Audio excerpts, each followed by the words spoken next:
Welcome, everybody, to the third class of Wrestling with God and Men, a six-part series on sex, gender, power, and love, with a bonus session with Joy Layden next week, I believe, in 2 weeks. Today's class is called The Social Order in Marriage, Women Wandering and the Problem of Desire. An aristocratic rabbinic wedding becomes a scene of bawdy humor and bedtime worries about female sexual desire, which invite an array of questions on wealth, gender, marriage, and most importantly, sex. These two key texts on male and female homosexuality will be studied side by side to see what we can learn from them. So I welcome all of you. My name is Miriam Kabakov. I'm the executive director at Eshel, and I'm so pleased and delighted to have Rabbi Steve Greenberg teach today. Okay, Steve, you're unmuted. Take it away. Okay. Welcome back, everyone who's been at the sessions before. If you haven't, I think it's just only good manners to give you at least some portrayal of at least some of what we've done. So I'm going to review just the last session, where we dove directly into the text in Leviticus. Prior to that, we focused on the Genesis and creation narratives.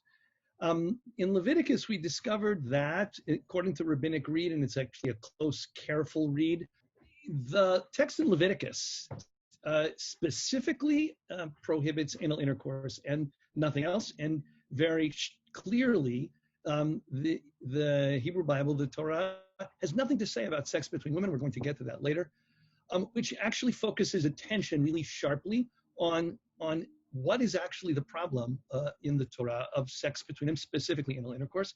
We discovered that a medieval text that was lost and then found in the modern period by Judah Chassid, Judah the Pious, basically claimed that the problem with anal sex was that it wouldn't produce progeny, and therefore, without the pressure of sex being only available in heterosexual contexts, then the world might be in threat of the human community might be threatened for its survival.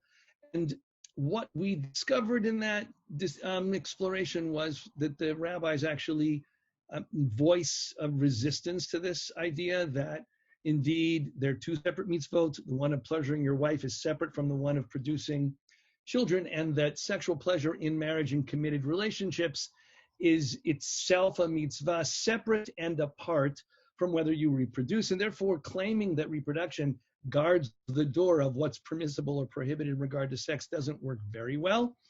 And lastly, we discovered that there are three interpretations of you shall be one flesh, that Adam says to Eve, right? Al Kain Yazov Ishat Aviv Imo v'Davat Bishto. He shall leave his father and mother and cleave to his wife. The Basar Echad Vayule Basar Echad, and they shall be one flesh. There are three translations of what one flesh is. Rashi says they become one flesh in the child. Therefore, reproduction becomes the fundamental purpose of that union. The Ramban says no, actually they're emotionally joined, always desiring to be together. So Porno says they act as a team functionally, and therefore, in terms of function, they create a unit, a social unit that's key, and that's what it's for. And Radak says, no, actually, in the midst of intercourse, they become one flesh in the physical and emotional claim that sex itself shapes. So it turns out that of all the rationales for sexual union, only one actually hovers over reproduction, and therefore it doesn't really function effectively to prohibit, or at least to claim rationale for the prohibition of sex between men. Now we're going to move to social confusion. And this text in front of us, I usually don't do this in this context because I want to kind of save time, but it's so beautiful and so much fun that I'm going to try to do more of these texts than I would otherwise in the original Hebrew Aramaic. And they're only, fundamentally, there's one text around male homosexuality and one central text and a few supportive texts, some of which we'll do in English, some of which we'll do in Hebrew around lesbian relations. So we're going to start with a text from Masechet Nidarim, and I'm going to share it with you. So hold on. So this is a story that is used in a bunch of circumstances indiscriminately in order to kind of claim that homosexual liaisons are bad, and the context is usually the whole setup narratively is usually avoided or not even addressed. And it's a story of a wedding. In fact, it's a actually famous wedding. It's a wedding of Rabbi Yehuda Nasi's son and Rabbi Shimon. Shimon Berebbe is getting married, and it's a big deal in Sepphoris because Judah the Prince is both wealthy and famous and the author of the Mishnah. And so at the wedding, it's clear that, the family wants it to be done beautifully, but there's a jokester in the community named Bar Kapara, who is a student of Rebbe and who always makes Rebbe laugh, and the family, including perhaps even Rebbe himself, does not always like the fact that Bar Kapara makes Rebbe laugh, because Rebbe is supposed to be the austere and, kind of like, honorific, leader of the community. And so the Gemara begins with a sense that Rebbe's, there you go. Let's just start with Bar Kapara. Rebbe Avad Hilula le Reb Shimon Berebbe. Rebbe is doing a Hilula, which is a wedding party for his son. Katav al Beganana, but somebody, it could have been Bar Kapara, wrote the following: Esrim Barbi Alfi Ribui Dinarim Nafku al Beit Ganana Dain Velo Azmi le Bar Kapara. They spent a lot of money on this wedding and they didn't invite Bar Kapara.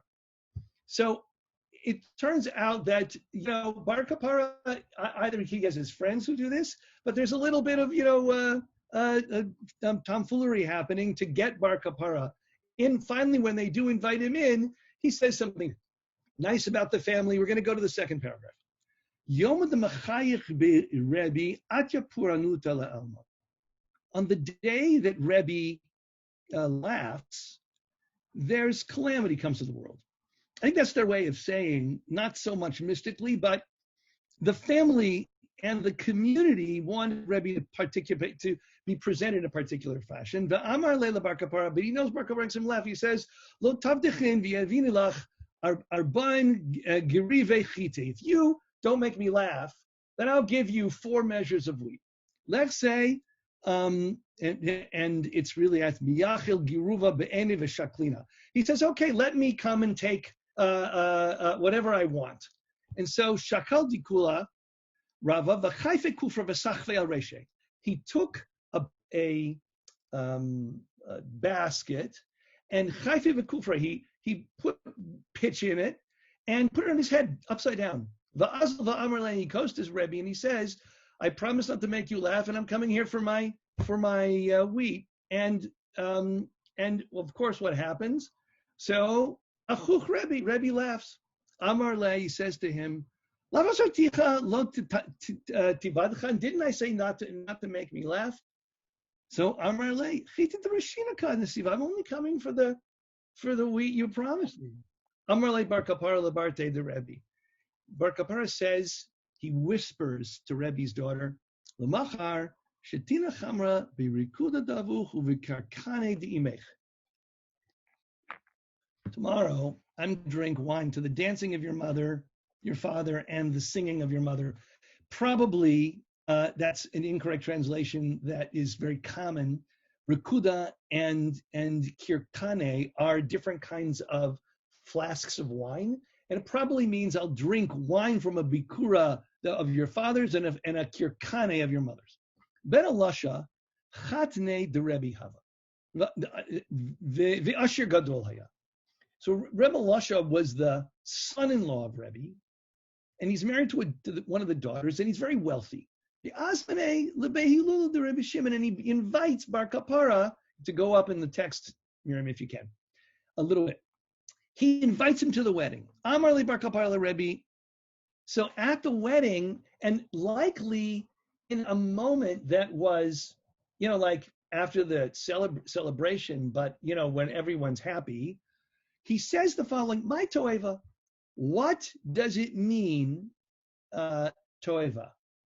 Now, what we're witnessing is a rabbinic wedding with racy sex jokes at it, which is kind of remarkable in itself.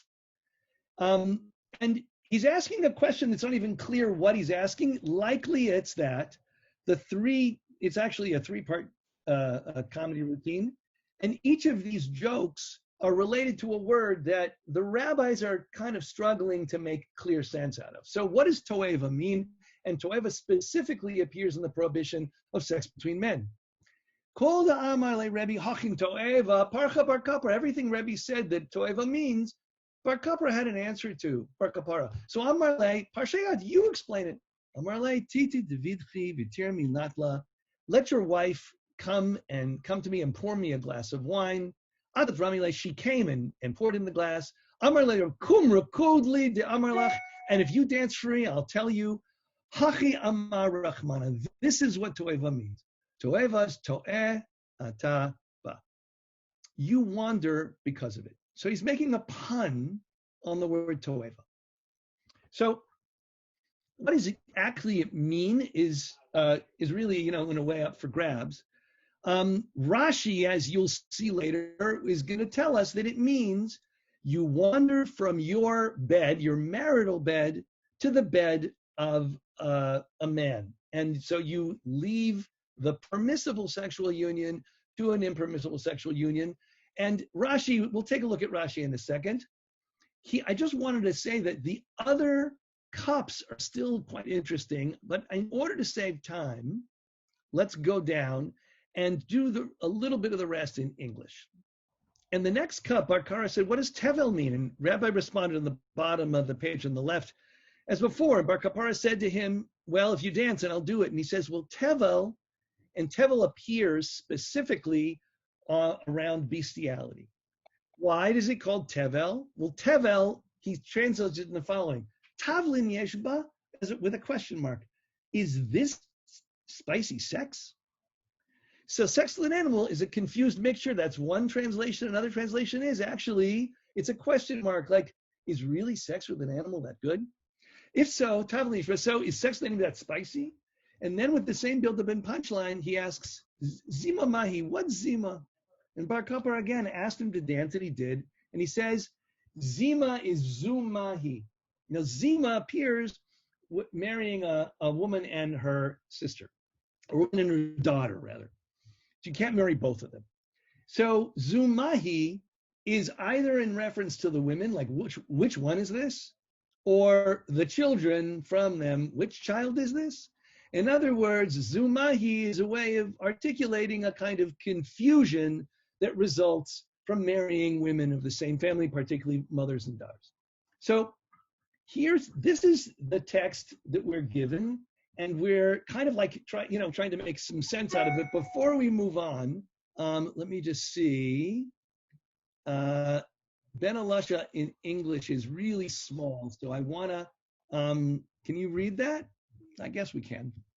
So the text finishes with a little, coda about Ben Elisha.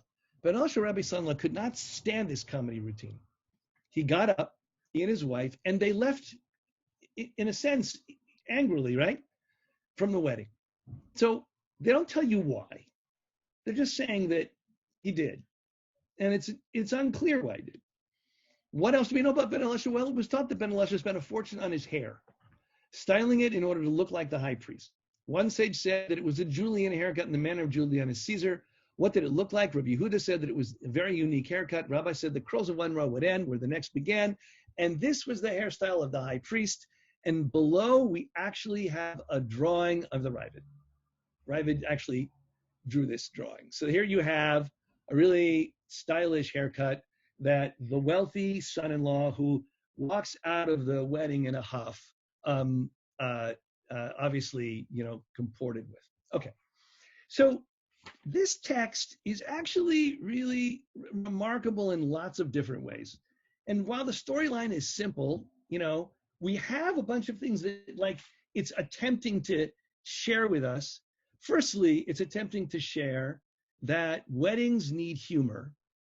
And I think the one reason that weddings need humor, and even body humor, is because weddings are scary affairs, and I think that's the reason we all try to make the bride and the groom laugh a lot, because marriage is a serious and dangerous business, because you end up committing yourself in ways that are challenging to know the future in. In other words, you commit in marriage to a future that you can't fully see, just trusting that it'll work. And in order to help people and families just push through the anxiety, one of the things what people do is they make humor. Humor is kind of like, in a way, humor is both an antidote, but also humor plays a role in. No, I haven't. Humor is also a kind of metaphor also for sex. Humor is kind of like the way an involuntary experience that is pleasurable happens to the body. And so it's not surprising also that humor is a piece of the story. Miriam, could you continue just a little bit further?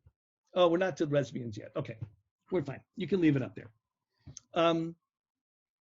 So what's happening in Sepphoris at this moment? And why is this text appearing here? It appears that now there's another anxiety. The anxiety around homosexuality isn't around reproductive capacity. It's around the stability of marriage, particularly with men who wander. And it's not clear what the fundamental concern is, whether it's for the sexual purity of the husband or the abandonment of the wife, either emotionally or even in divorce. But there's this sense that we're dealing in a world where there are prostitutes available, or easy men in some way. And of course, historically, the Mishnah was written during a period of Roman domination. Sepphoris was a Roman city. And we know for a fact in Sipori there was a brothel, and that typically brothels would have both men and women at them. And so the story then is that the problem of homosexuality is that it gives men an outlet that we don't want them to have. And it's specifically about male homosexuality, but of course it's really about how sex is or easy sex is troublesome for marriage. Marriage requires limits, and men have trouble with those limits. And so one of the ways you keep men focused on the sexual fulfillment in their marriages is give them no outlets. But what it presumes is kind of remarkable. It presumes that lots of men might choose to play around outside of marriage if given the freedom to do so. So indeed, I want to kind of like focus on one more thing around Bar Kapara and then move to the other texts, is that we don't really know, what the motivation of Bar Kapara is. Like, why is he doing this? So he could be doing it by basically, in a way, saying, marriage and sex are, really funny because, men are really attracted to anything, like as what is it? Lenny Bruce would say that if men on a desert island were left alone, they would do it to the mud. That there's something about male sexuality that is incredibly expansive, and that what marriage does is it domesticates men, and that the prohibition of homosexuality is designed for the containment and sustaining of heterosexual sex and marriage. In other words, homosexuality is really a problem for straight people and their marriages. And that portrays, it's really, what's really fascinating about it is that is that there's no such thing as a gay man in this story. There is such a thing as men in this story, and that there are at least some men, and who knows who he's, how, in their minds how many, that need the prohibition in order to sustain their marriages, right? The other thing that's interesting, and then about Bar Kapara, is that we don't know if he's making fun of Ben Elisha himself, because it could be that this, wonderfully coiffed gentleman is himself fooling around with boys on the side. And therefore, when he leaves in a huff, he leaves in a huff for a reason. It also could be that Bar Kapara himself, his wife we've never heard of, is single. And one of the reasons maybe he's not Rav Kapara is because he never married. And therefore, for this, and maybe also his bad humor, he was never really given smicha. Could this be that Bar Kapara is making fun of himself? He said, yeah, I'm single, but sex with men is a big mistake. Sex with animals isn't really all that tasty, and sex with two women is confusing, so I just stayed single. So we're trying to kind of like frame, if we could, what is going on with this ancient portrayal of the anxiety around homosexuality, and it fits into a broader question around anxieties around male sexuality specifically, and now we're going to move to it, female sexuality. So the text that I want to focus on, just make sure that I've got I can't see the time. Okay, good. So in order to grab the portrayal of lesbian sex, and there's much more to do on this. In other words, I would say that an entire series could be done on female homosexuality, and there'd be, I think, reason to focus on it really with real intent. It's not what my book does. I have a chapter on it, but I think there's lots to explore. Even though the textual materials are weaker, are fewer, there's still a lot to explore. So the text that I guess sets the stage, but isn't the text I want to focus on narratively, is the first one in Yevamot. Rav Huna said, Nashim ha-mesololot, women who rub against each other. That's what mesololot means. We're not sure, but it means to pave, really. So, paving a road means, rubbing up against it. So women who rub up against each other are prohibited to marry a priest. And that's Rav Huna. Why? Because your priest is not allowed to marry a woman who's an isha zona v'chalala lo yikach. A priest or a high priest can't marry a woman who's a zona. Even according to Rabbi Lazar, who says that when a single man has intercourse with a single woman, she becomes a loose woman, a zona, who's no longer fit to marry a priest. But according to Rav Huna, he disagrees with Rabbi Lazar. Rav Huna thinks that mere sexual intercourse with two single people does not render a woman a zona sufficiently that it prohibits her from marrying, someone from a priestly family. So Rav Huna doesn't agree with Rabbi Lazar, right? So it says, even according to Rabbi Lazar, who says that it does do that, that's true in the premarital sex with the man. Rabbi Lazar does not feel that sex between two women has any import at all for her marriageability to a priest. It's, in other words, sex between two single people is sex, and according to Rabbi Lazar, enough to prohibit the woman from marrying a priest. But sex with two women is simply not sufficient. It's not considered sex. It's at worst, sex with a woman is mere indecency. It's, as if you take a look at the bottom, right? Pritzuta ba'alma, the last two words, pritzuta ba'alma. It's just mere indecency, which means it may even not be an isur d'rabanan or rabbinic prohibition.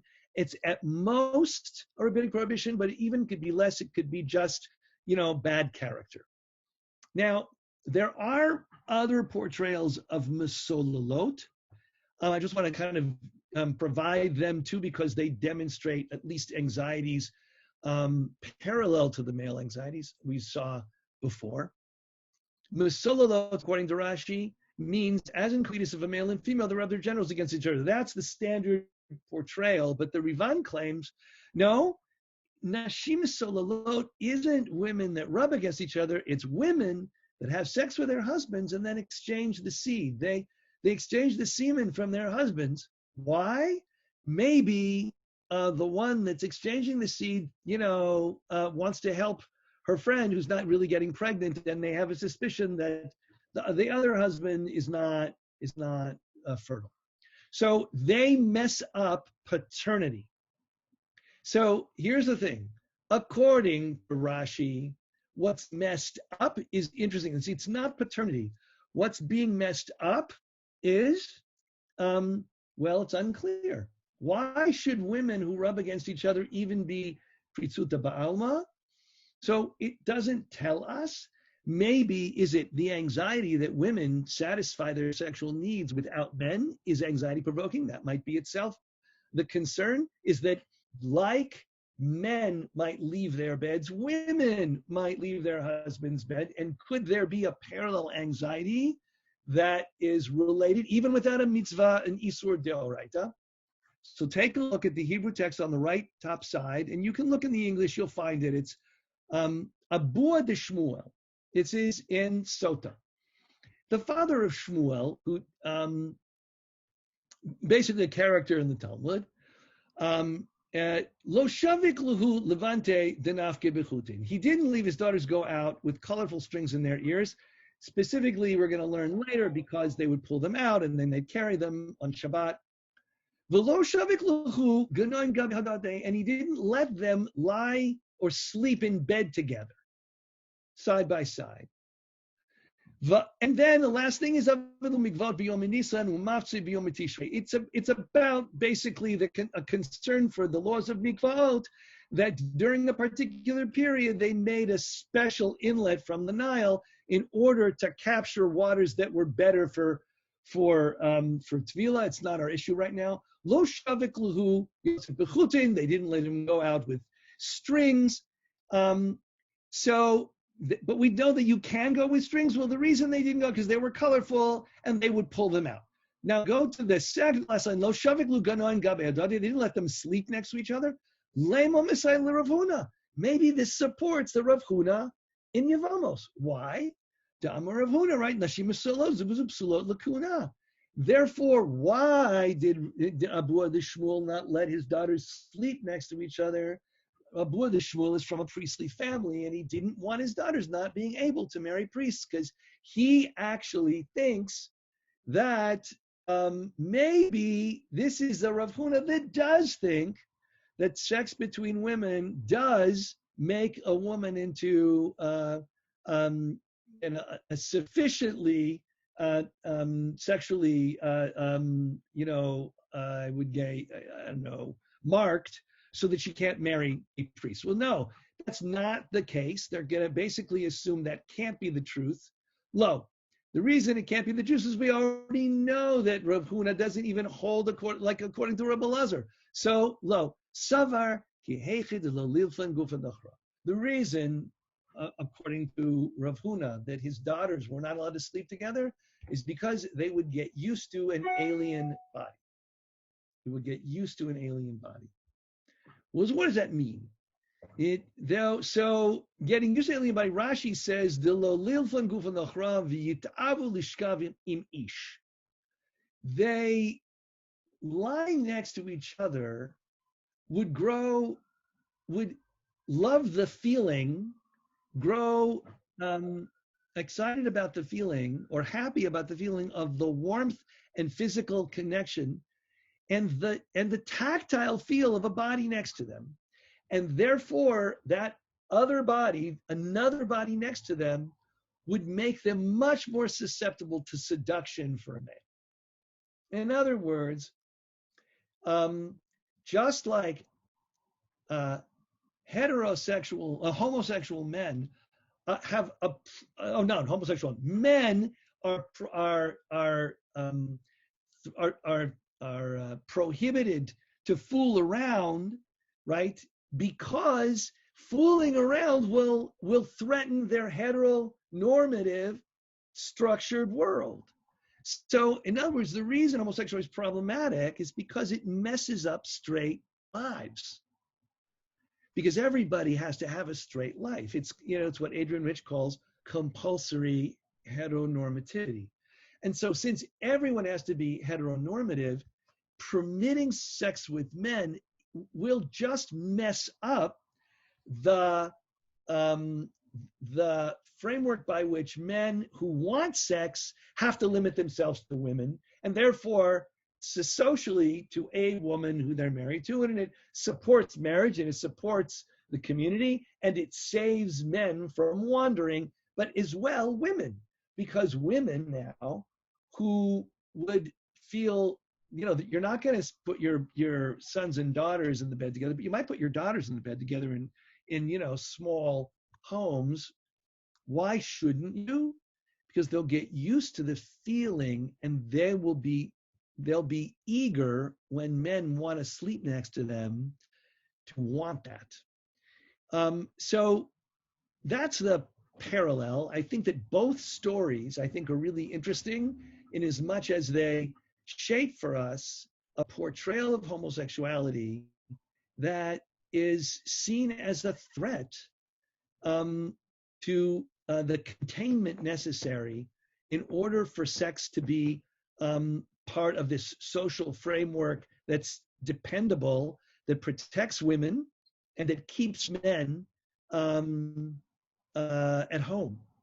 So with that, I think that's good enough for our discourse. There's other things to do, and I can add other texts if they come up. I'm wondering if this is your understanding. I always understood when whoever walked in on the two women being Miss Sololote, and then the way they made sense of it was that they figured, oh, there are two women, what could they possibly be doing but sharing one of the husband's sperm with the other? And I'm just wondering, what's your understanding of that? Because that's the reason, right?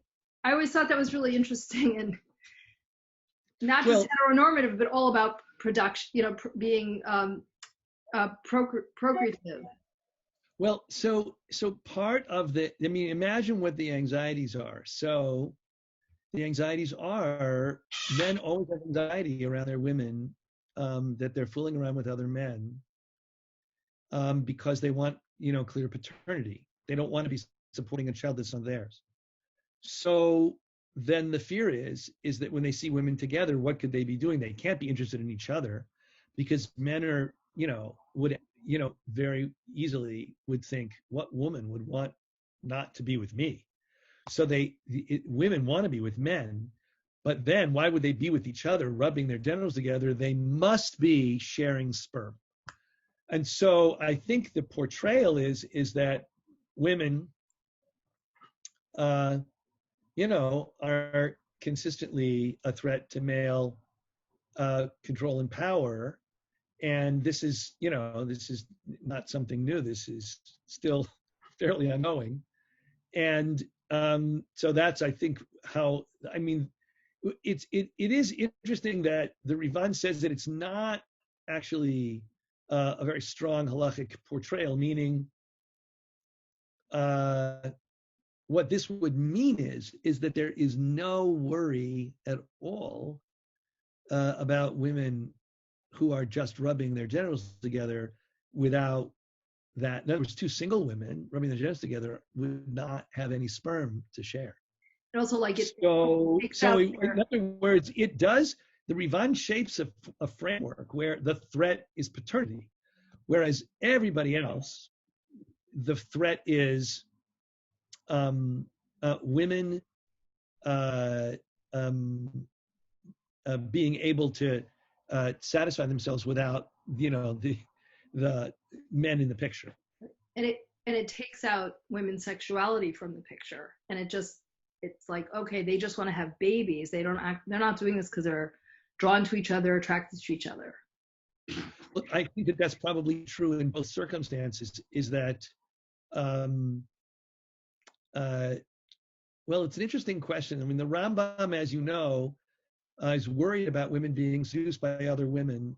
So there was, at least later in the Middle Ages, a sense that women could be drawn to other women. But, it's an interesting scenario, is that if you go back to the first text with men's desire is, it appears, not only here in other places, is for multiple partners, for multiple experiences, and for not being, hemmed in and limited. Whereas that's not the portrayal of female sexuality in the material. Female sexuality is much more strongly portrayed as desire for connection, stability, and pleasure with one person in different ways. So, there's a great text that suggests that we might do next time. Kalonimus ben Kalonimus is this character in the Middle Ages who fantasizes himself as a woman, and he fantasizes himself as being married to a young gentleman who would satisfy his desires and give him white wine and red wine and bread when he wants it. And that reference is actually a reference from the Gemara that articulates the leches of Jerusalem, who would talk to each other and say, did you have white wine today or red wine? Did you have bread or did you have wine? And they were talking about different kinds of women, different shapes of women and different colors of women.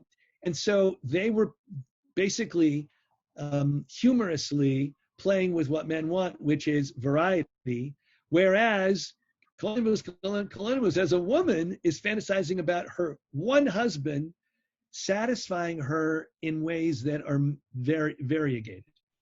So the reason I love these texts is because they're giving us a portrayal not only of prohibition, but of what they think desire looks like for men and for women. But I think you're right that even from that perspective, the Ravad is focusing on women needing to be mothers, and the fear of men worrying that they're going to be raising other people's children. Whereas if it's nashim solalot and they're just rubbing together, and that's the problem, then instead you would think of the problem being very similar to the one we had before, is women basically not needing their husbands for sexual satisfaction, and that being a problem of pritsuta. Pritsuta similarly being like, expressing sex outside the ordinary bounds. Okay, thank you. And somebody in the chat actually asked a little bit further on this. Is the example of women sharing semen an attempt at describing surrogacy? I don't know if it's an attempt. I think it describes surrogacy. It is describing the desire of two women, one helping the other get pregnant when she couldn't perhaps otherwise. So yes. But surrogacy is biblical, right? I mean, Hagar is also a surrogate too, right? Yeah, I think that's right. A different kind of surrogate. Right. Does anyone have any other questions or comments? Okay, here's one. With respect to men's sexuality, I understand that halachically men could have multiple wives until it was banned in the West around 1000 CE. Did I get this right? If so, this would give men the sexual variety it is thought that men need, but are multiple wives mentioned among the Talmudic rabbis? So it's interesting. Both are true. I would say yes, that until the year 1000, it was practiced, and then Rabbeinu Gershom prohibited it broadly for at least for Ashkenazim.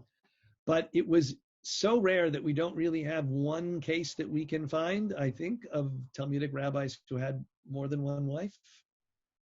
Despite the fact that the rabbis entertain the possibility in Masechet Yevamot of more than one wife all the time, the reality of it was that no one wanted to bring in two wives because it would be emotionally and economically difficult. So it must have, the rabbis weren't so pleased about the idea because they were, they saw the biblical record as well that it's not so good, for sisters or for two women to be married to the same man. So I think that typically it wasn't practiced, though there is a text, and it's at the bottom of the sheet that I shared, but I'll just read it to you. It's a fascinating scenario in which a Rav basically, and it's not only Rav, there's another character as well in the Gemara that does it too. Just see if I can find the text. Here it is. So it seems that Rav and Rav Nachman would do the following. They would travel, and when they would go to places, particularly in Babylon, in Persia, they would get there and say, who will be a wife for me for the night? So it's when Rav would travel to Darshish, he would announce, who will marry me for the day? Rav Nachman would travel to Shech Naziv, and he would announce, who will marry me for the day? So that text suggests that there were scenarios in which, at least in Persia, where it was done, it was called day wives, there were people who got married and then divorced in a day. Now, there's no prohibition to divorce, and no prohibition to marry for a day. So technically, it's okay, but it ends up being a kind of legitimated prostitution, right? But the rabbis do not, they don't resist, except in, listen to this, is that the reason they discourage it is because the children from these day marriages will marry each other not knowing who their fathers are. Meaning, there will be a problem of incest and paternity because you're going to have so many children from so many liaisons. It's very similar to, Zumahi. Which one is this? And the reason that Rav and Rav Nachman were permitted it is because they were famous, and therefore the children who would, be left in Darshish or wherever they were would be told, oh, your father, he was, Rav, or he was Rav Nachman, and they would know who their great father who sired them on one night with their mother was. So you get the scenario that, at least in some cultures, the desire for men for multiple partners is, and for in this case, let's kind of limit it. Rav isn't doing this in his hometown. He's doing it as, it's a travel perk.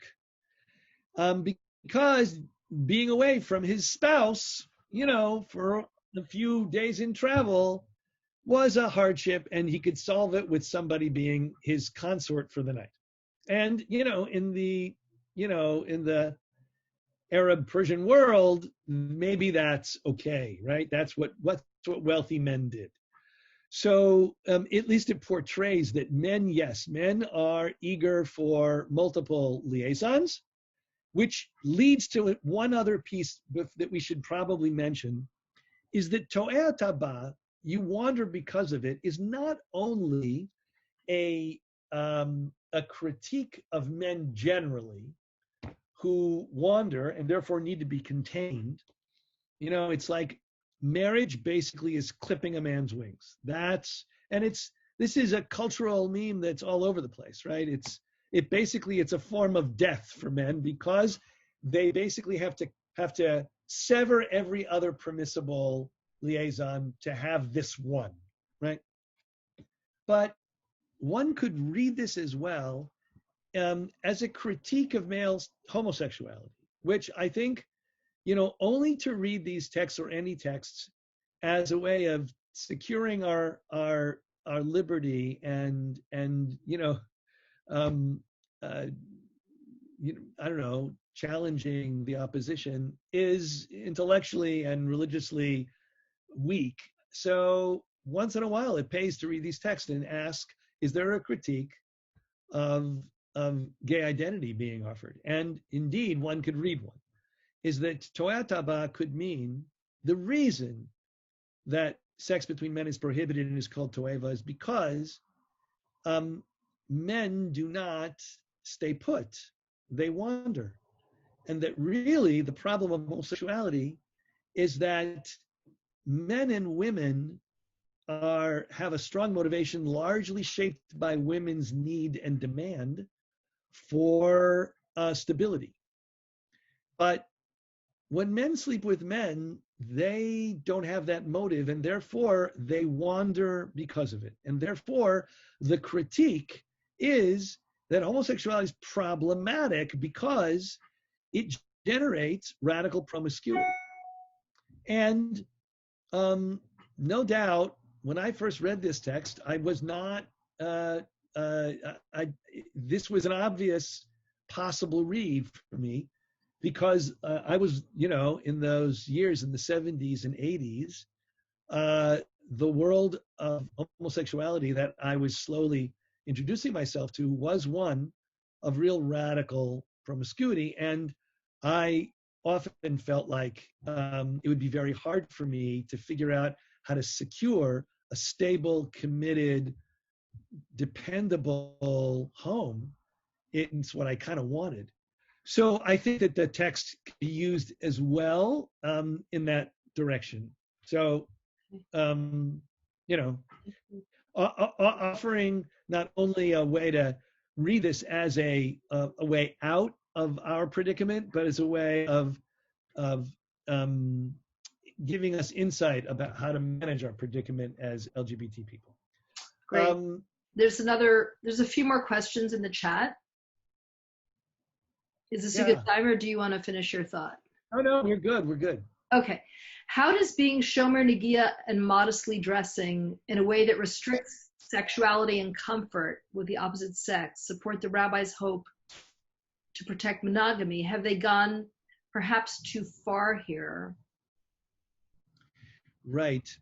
The question is, I would imagine that negia and modesty is indeed designed as a containment exercise and probably largely to protect women.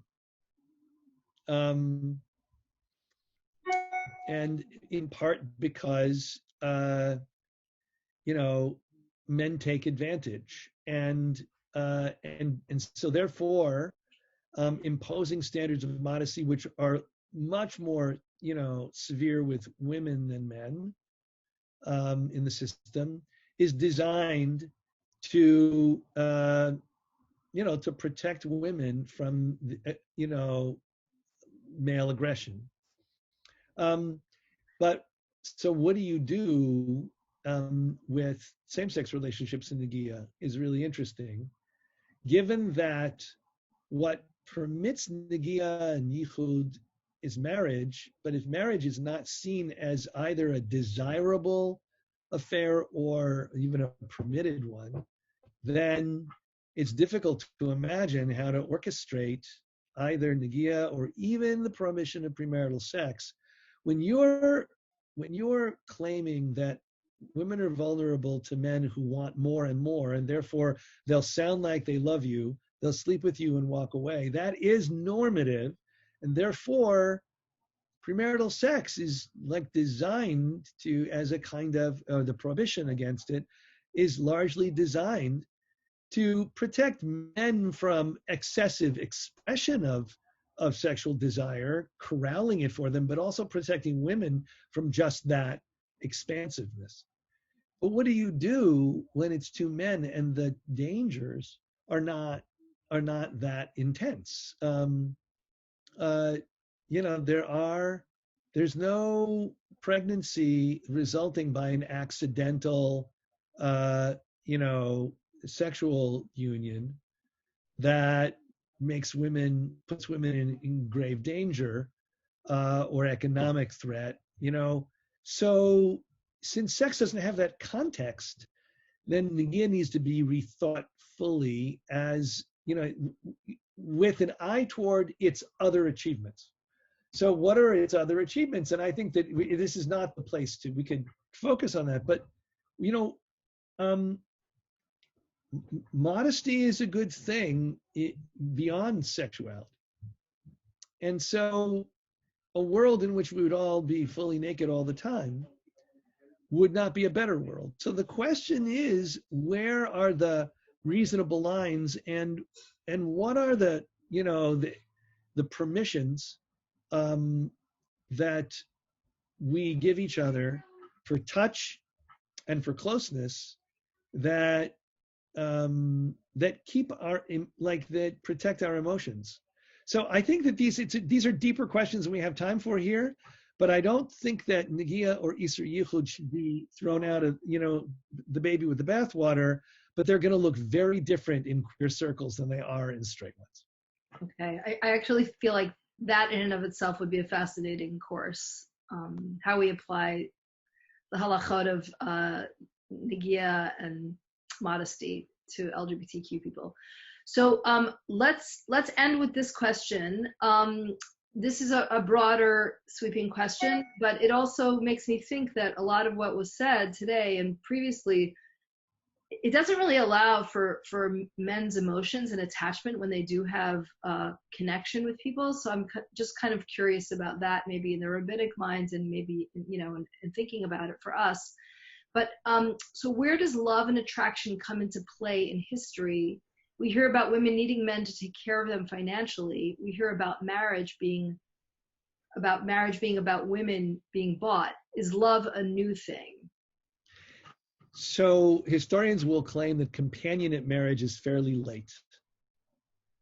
That doesn't mean that it never happened. It just means that it was fortuitous when it did. But marriage had to happen under any certain, whether you fell in love or not, whether love emerged or not, marriage was necessary for economic and social survival.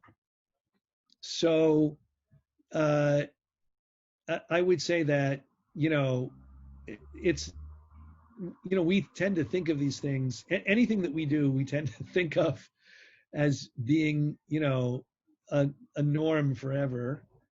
But companionate marriage, meaning marriage that really served as that kind of emotional bond, did occur. And you have stories of it with Rabbi Akiva, there's stories of it, and there are others. But the mitzvot shape the structural frame, and the people who are lucky, the Gemara says it, matzah or motzi. There's some men who really find, their bride an incredible gift, and others an incredible bitterness. And they understood marriage could lead to in either direction, and they weren't, they didn't have halcyon glasses on it. And we, wanting very much to imagine that our need for companionship is going to be satisfied, many of us discover that when given the freedom to leave marriages, 50% of the time we do, because they're hard. They're a lot of work, and they take maturity to work through, and sometimes, a good deal of luck. So I would say that, again, the story that often we tell each other is that, everybody has the right and freedom to find love. I think, the truth is that we all seek it, and it is not just like anything else, including wealth and you know a whole array of benefits that people could get or have, good health, all these things are not always in our control. And so the tradition is attempting to leave room for love, but it's not seeing it as the fundamental, even the fundamental, uh, benefit of marriage. Um, you know, um, Other religions do it in different ways. That they will be the parents of people, and that procreation is the means by which the covenant is made real. So um, that is the challenge of queer identity. I would say that we are one of the stories by which uh, covenantal consciousness around the body is being expanded and being thought through in new ways. And we'll be going there, interestingly enough, next week, where we address the question of gender and its clarity or lack of clarity, and the extent to which the rabbis were interpreting the body in a way that gives room for us to imagine that beyond procreation and even beyond marriage and even beyond gender, there's a way to imagine human love and companionship flourishing.